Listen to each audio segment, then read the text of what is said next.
There was a time, not that long ago really, when Christmas didn't just arrive in the mail with a tracking number or drop into an online cart after a late-night scroll. It came with noise, lights, lines, laughter, and the unmistakable smell of pretzels and perfume wafting through a packed shopping mall. It came in full color, at full volume, and wrapped in a kind of tinsel-draped chaos that somehow made sense in the moment, especially on the west coast of the U.S., in cities like Los Angeles, San Diego, San Jose, and Seattle. The 1990s were the golden age of what could only be described as holiday shopping theater, a spectacle of tradition, impatience, joy, stress, wonder, and consumer madness rolled into one massive cultural ritual. It wasn't subtle, it wasn't efficient, but it was unforgettable.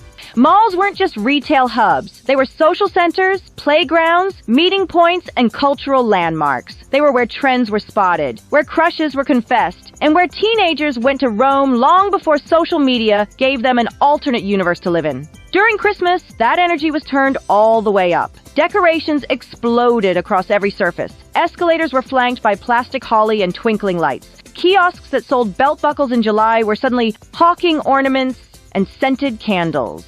Music, real old-school Christmas music, played non-stop from tinny overhead speakers. The crowd swelled, moving like slow tides between Macy's and the food court, everyone sweating under ugly sweaters and denim jackets, carrying plastic bags with knotted handles digging into their wrists. The Christmas season didn't just amplify the volume, it inflated everything. The music wasn't background noise. It was an omnipresent soundtrack that looped endlessly. The crowds weren't just bigger, they were personal space obliterators. The emotions weren't tempered, they were sky high. Some people were beaming, others were on the verge of meltdowns, and everyone was waiting in a line for something. And yes, the credit card bills came like a cold slap in January, but in December, nobody cared. It was part of the dance. And even amidst the chaos, it felt like magic, or at least the closest thing to it you could find under fluorescent lights. Ask anyone who grew up on the West Coast in the 90s, and they'll tell you the same thing. Christmas shopping wasn't just a task. It was an experience, a ritual, a full-blown event. You didn't just pop into a store to grab something. You planned for it. You made a day of it. Sometimes you went with friends. Other times it was a family mission. Either way, it was a production. You dig your cleanest sneakers out of the closet, zip up your boldest windbreaker, likely in a color combination that should never have worked but somehow did, and head out. Maybe you'd call a friend on a mall payphone to sync up meetup times, or maybe you just walked the sprawling corridors until you found each other. "Meet me by the Orange Julius" was a real sentence people said, and everyone knew exactly what that meant.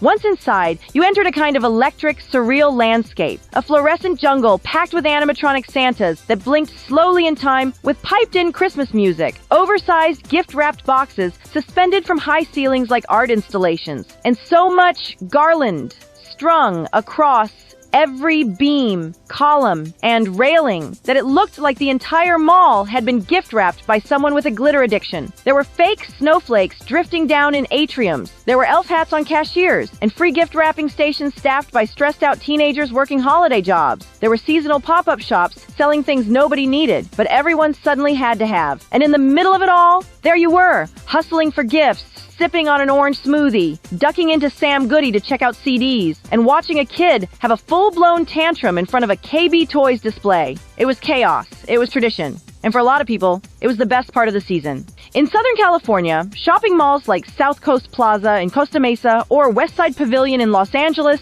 weren't just places to buy gifts. They were holiday landmarks in their own right, practically tourist destinations once the Christmas lights went up. South Coast Plaza, especially, had a reputation that stretched far beyond Orange County. During the holidays, it transformed into something more than a mall. It became a high-end holiday experience. Velvet ropes cordoned off certain areas like you were entering a Hollywood premiere. Valet attendants in crisp uniforms whisked away BMWs and Lexuses while families in matching sweaters snapped photos in front of enormous glittering trees. The designer storefronts, Versace, Chanel, Hermes, didn't just decorate for Christmas, they curated it. Their windows sparkled with million-dollar lighting schemes, and their mannequins looked like they had stepped out of Vogue's December issue. Even Santa Claus, stationed near the central atrium, had an air of professionalism about him.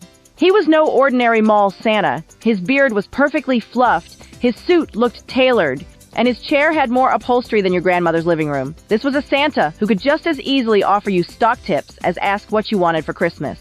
Up in Northern California, the mall scene had its own festive flavor, no less magical and maybe a bit more family-centric. Valley Fair in Santa Clara, surrounded by the Silicon Valley hum of early tech wealth, lit up like a circuit board made of tinsel. Stonestown Galleria in San Francisco had a more urban vibe, but still pulled in families with its holiday programming, which often included animatronic bears, miniature Christmas villages, and model trains that looped around elaborate snow-covered tracks. Parents would hoist toddlers onto their shoulders to get a better look, while teenagers rolled their eyes and secretly wished they were still small enough to enjoy it without shame. And then there was See's Candies, the crown jewel of every holiday mall trip.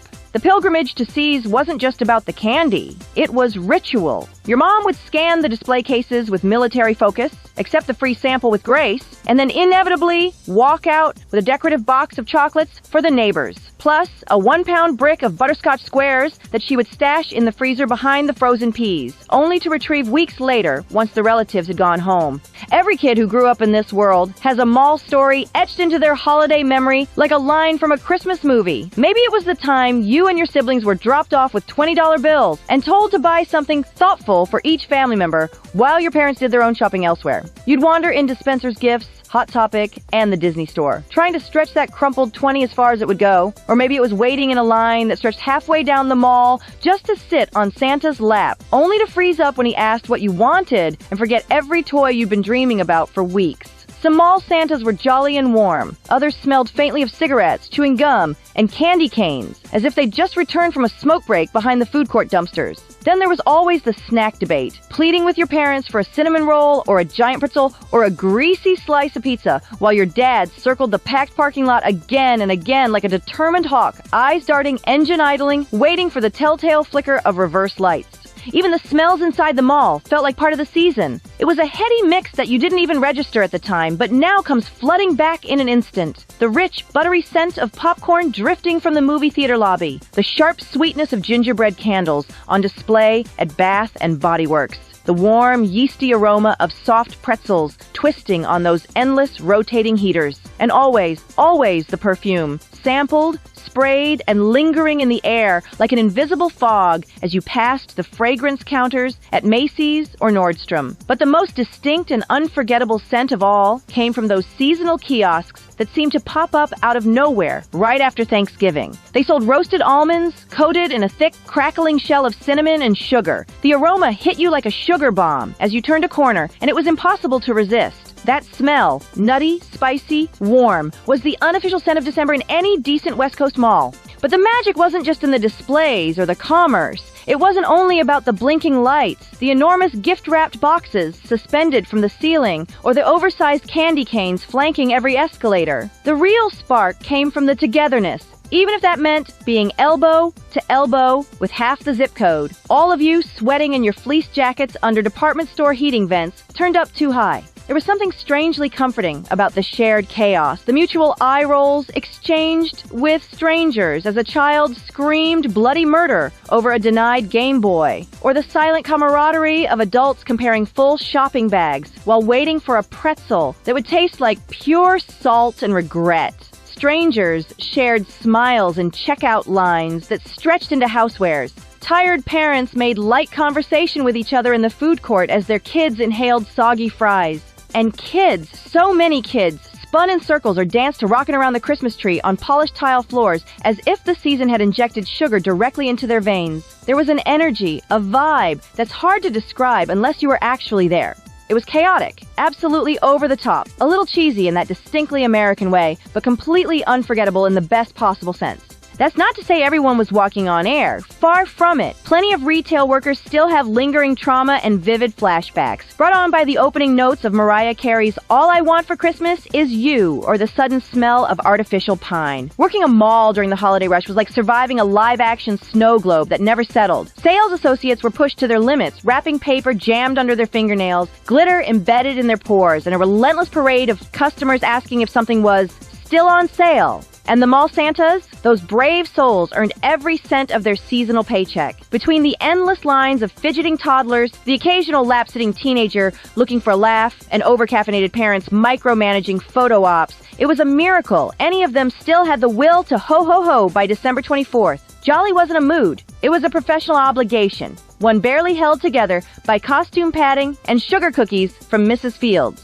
Still, for many people, the 1990s West Coast Mall Christmas holds a special place in memory, a kind of cultural snapshot of the last great hurrah before the world went digital. It was the final decade of truly analog joy, when the holidays weren't just about what you bought, but how and where you bought it. Before smartphones turned every checkout line into a scrolling session. Before Amazon eliminated the need for parking spaces and patience. Before fast shipping replaced fast walking and the serendipity of stumbling upon something unexpected in a store you didn't mean to enter. It was a time when holiday shopping was as much about the experience as the outcome. When people actually talked, laughed, argued, and reconnected amid crowded walkways and twinkling lights.